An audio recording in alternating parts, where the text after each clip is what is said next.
ఆయనకు సంపూర్ణంగా లోబడిపోవాలి. ఆమేన్. ఈరోజు దేవుని సన్నిధి నాకు లాభము కంటే నేను దేవుని దీవెన నాకు కావాలి. ఏం కావాలి? ఎవరైనా సరే ముందు నాకేం కావాలి? నీకు ఆశీర్వాదం అనేది ఊరికినే రాదు.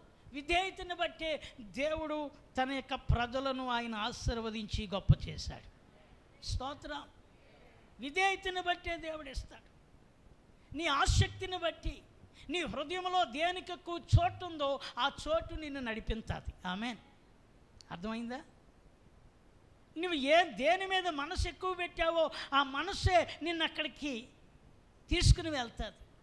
ఇటు దేవుని మీద పెట్టావా దేవుని సన్నిధికి తీసుకుని వెళ్తుంది.